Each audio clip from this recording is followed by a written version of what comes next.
हाँ जी अबू तो है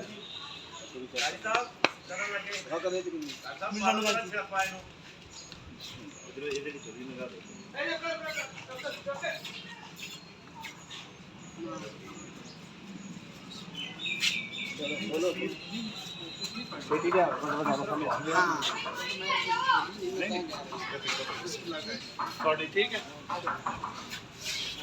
बच्चे अगे कभी वेखे ਕਰੇਗਾ ਉਹ ਨਾਲ ਹੈਗੇ ਆ बस ठीक है हाँ फिर भी जरा हाँ ठीक है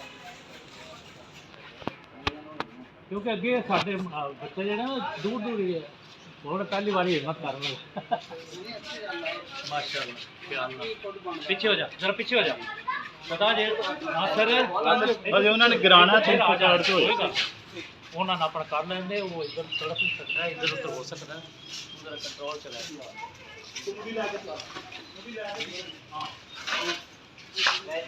ਅਬੇ ਆ ਖੇਤੀ ਆ ਰਹੇ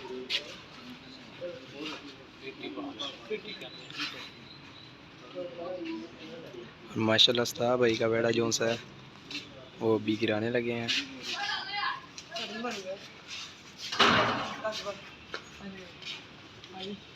और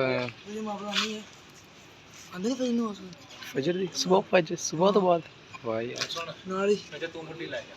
वो लेके जा रहा है जुनेद जी। बिस्मिल्लाहिर्रहमानिर्रहीम। कितना रू होगा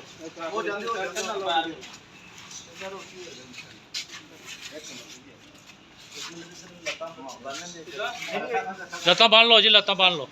नासर का क्लिप ज्यादा बनाना है बेटे गल सुन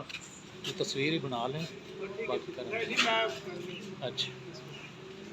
नहीं पेड़ में कोई नहीं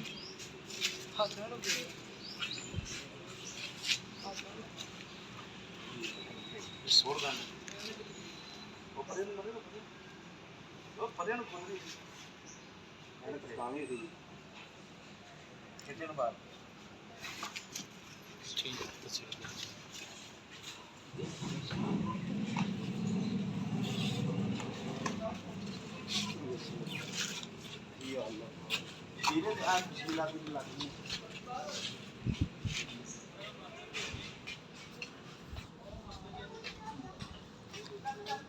हम शेबी नाल पाने लाया शेबी पाने नाल लाया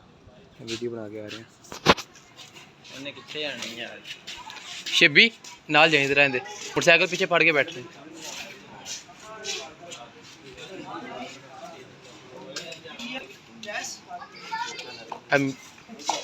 आप एक दो भाई दिया एक भाई दो ठीक है की करना वा अब बैठ रहा दिया ते दो ने एक हां अब बैठ कहंदे दो आ उंदा पहले दा एक ना भाई दा की हां मैं को स्टार्ट कर कोई और स्टार्ट कर ले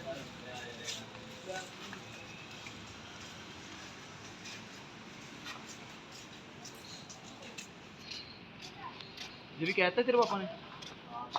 किਦੋਂ ਇਹਦਾ ਕਹਿਤਾ